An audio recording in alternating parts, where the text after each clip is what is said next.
Você já se perguntou o que acontece quando alguém tenta escapar do chamado de Deus? Não fugir do mundo, não fugir das pessoas, mas fugir dele. Que tipo de tempestade é desencadeada quando a criação tenta se esconder do Criador? E o que há dentro de nós que treme só de imaginar que a vontade divina possa nos levar para onde juramos jamais pisar? Há histórias que começam com uma missão e terminam com um homem engolido pelo próprio silêncio. Esta é uma delas. Nem toda desobediência nasce do orgulho. Às vezes, ela nasce do medo, às vezes da justiça mal compreendida. O profeta Jonas não foi apenas alguém que correu, foi alguém que sabia o que Deus faria e por isso resistiu. Mas o que exatamente ele queria impedir? O arrependimento dos perversos ou o confronto com o próprio espelho? Não foi o mar que engoliu Jonas. Foi a verdade que ele tentou negar. E ela sempre cobra sua fatura. Talvez essa história não seja apenas sobre um homem e um peixe. Talvez seja sobre você, sobre mim, sobre todos que já ouviram o sussurro da eternidade e escolheram o ruído da fuga. Este vídeo não é uma explicação, é uma convocação, porque há uma parte sua que ainda está dentro do ventre. E enquanto você não escutar até o fim, não vai entender por que alguns naufrágios são, na verdade, misericórdias disfarçadas. Jonas ouviu a voz, claramente, sem parábolas, sem enigmas, sem véus. Levanta-te e vai. E ele se levantou, mas foi na direção oposta. Isso não é uma rebeldia comum. É um tipo mais perigoso. A rebeldia que se fantasia de lógica. Porque Jonas tinha razão. Nínive era cruel. Eles não mereciam misericórdia. E quando uma razão justa tenta calar uma ordem divina, nasce um tipo de conflito que dilacera a alma. O navio para Tarsis não era apenas uma embarcação, era um símbolo. O símbolo de toda a decisão que parece sensata, mas está desconectada do propósito. Quantas vezes também entramos em navios assim, aparentemente seguros, bem direcionados, civilizados, até que a tempestade começa. Não fora, dentro. Porque o mar só responde àquilo que está em desarmonia com o céu. E o mais inquietante é que Jonas dorme no porão, enquanto o caos lá fora revela o caos cá dentro. É o retrato de quem tentou abafar a consciência com cansaço, com distração, com negação. Mas a tormenta grita onde a alma silenciou. O mundo treme quando um escolhido se cala. A natureza inteira se agita quando um profeta entra em fuga. Os marinheiros não sabiam o nome de Deus, mas sabiam que havia algo errado com aquele homem. E quantas vezes as pessoas à nossa volta, mesmo sem conhecer o Altíssimo, percebem que carregamos um conflito maior que nós? Jonas não é acusado. Ele se acusa. Sou hebreu, sirvo ao Senhor e fugi. Não é preciso tribunal quando a alma já está em julgamento. E então ele pede algo impensável. Me lancem ao mar. Não por coragem, mas por desistência. Ele preferia morrer do que cumprir a vontade de Deus. Não se engane. Há momentos em que a fé não vacila. Ela adoece. E quando isso acontece, o profeta vira fardo, o chamado vira prisão, e o mar se torna alívio. Mas Deus nunca desiste tão fácil. Um grande peixe.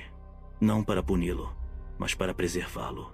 A misericórdia de Deus pode vir disfarçada de escuridão.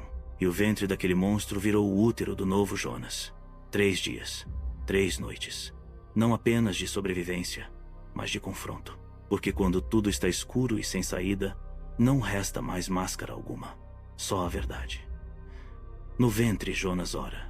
Não um discurso, não uma pregação, mas um grito cru, quebrado, rasgado. Ali não há plateia, só ele. E às vezes é preciso ser engolido pela própria fuga para reencontrar a essência do chamado. Porque Deus não está apenas na missão. Ele está no processo de nos quebrar e refazer para que a missão se cumpra de forma verdadeira. E então, o peixe o vomita. Não suavemente, mas abruptamente. Como quem devolve algo ao mundo com urgência. Jonas foi lançado à terra como uma carta enviada, como uma flecha redirecionada, como um homem que já não precisava entender tudo, apenas obedecer. A fuga terminou, mas a luta interna ainda ardia. Chegar em Nínive era mais fácil do que pregar ali, porque pregar para quem te destruiu exige algo que só Deus pode dar: compaixão onde só havia dor.